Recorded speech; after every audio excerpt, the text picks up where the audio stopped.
I've been thinking about the song Control by Big Sean.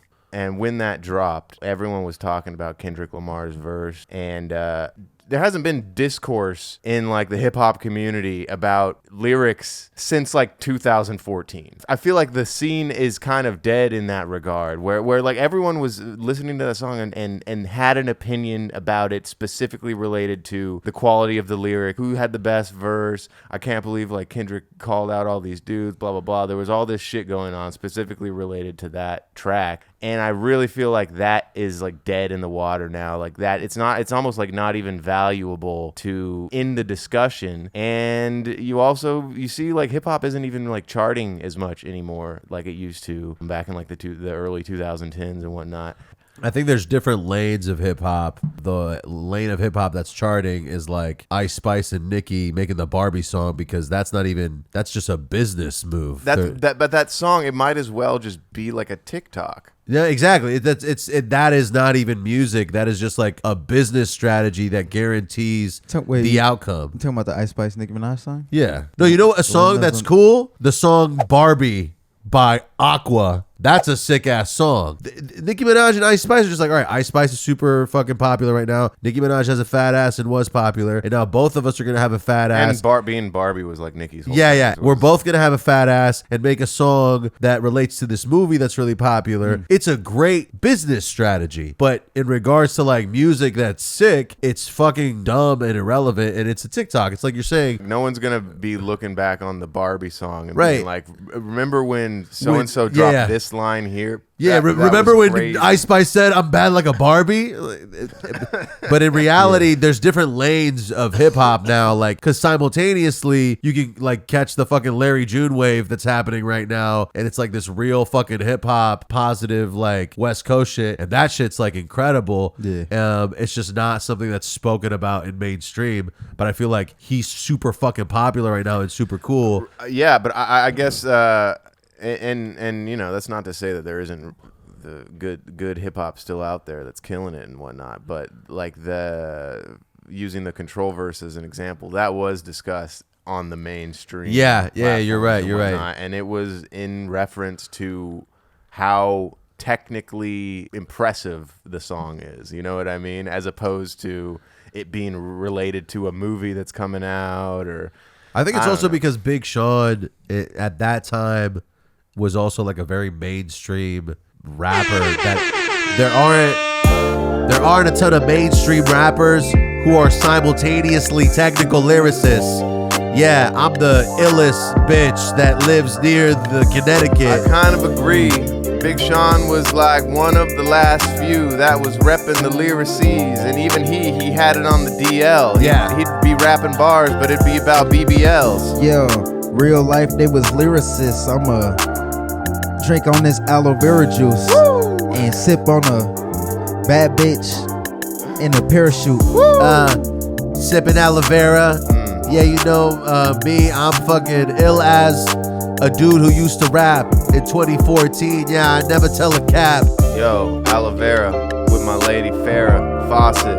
I'm watching Scarface, and she's in that, and she's young and she's fit. Yeah. And that was probably the best time for that bitch. The best time for that bitch. That was Farrah Fawcett, right? I can't remember. Producer. I think that was Lex Factor. Faded Dreams by Lex Factor. Friedman. Oh, Lex Factor. Sorry. Anytime you hear like a Currency G Herbo type beat on here, it's Lex Factor. Okay, for sure. Yeah. No, maybe I need to get into some Larry June. No, Larry June's nice. I was listening to Larry June for like 3-4 years. Well, here's what's incredible is that he's been coming up for a while, but the album with The Alchemist is just like the epitome of Larry June / underground hip hop with like very sample heavy production. I saw a meme the other day that was, I just turned 30. It's time to start listening to Larry June. So I was like, all right, maybe that's I need to take that to heart. It also kind of makes you think about when making music, what attracts people to music is not just, obviously the music has to be good, but the dude behind the thing, their character and the person they are comes across. It's what makes the music attractive. Meaning, if you're an artist, instead of putting a bunch of effort into making a dope song, obviously make a dope song, but you should put a bunch of effort into making yourself a great person, and that's gonna come across in the music. That shit kind of clicked for me with Larry June. Yeah, I think that even translates to what I was saying. I think that there's a lot of the artists out there that are popular now might not, in their quiet places be the best people. Yes. Like I feel like if you level up as a person, that comes across in whatever you're doing. Yeah. And then it makes the thing you're doing attractive. There's a lot of the music artists that I listen to. I like hearing about how they're actually pretty chill in real life too. Yeah. I hear something about a musician being a total cunt in their day to day. I'm just like, I don't even if they're super talented, I'm like, I don't fuck with this. It's like how Doja Cat was all rude to a fan on Threads. All of her fans, apparently. Yeah. The fan was like asking for affection from Doja Cat, just verbally or like written, like tell us that you love us kind of thing. And then Doja Cat was like, I don't love y'all. I don't even know y'all. And I'm like, yo, you have a career because these people support you. Right. Like, fucking lie to them and tell them you love them. You don't have to fucking suck them off. Just fucking tell them you love them. It's like the easiest thing to do. They stream your music. Like, why? If anybody listens to this podcast, I love you.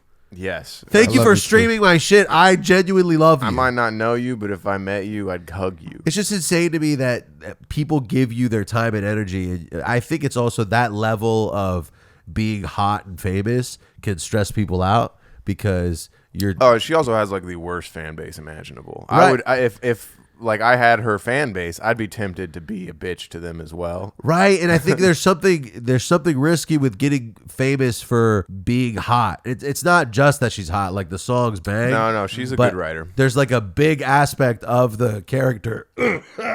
Were you thinking about Chipotle again? There's a big aspect of her character that is like her fat ass and her being all like juicy and thick, and because of that, a lot of people interact with her. They interact with her based on her appearance, and I think that she interprets that as superficiality. She also did that to herself. Like she wasn't really all about that in her earlier work. It wasn't obviously, until she started getting more mainstream. Yeah. Once she started getting mainstream, it was just like, damn, she's so fucking hot. It's uncomfortable. She's all right.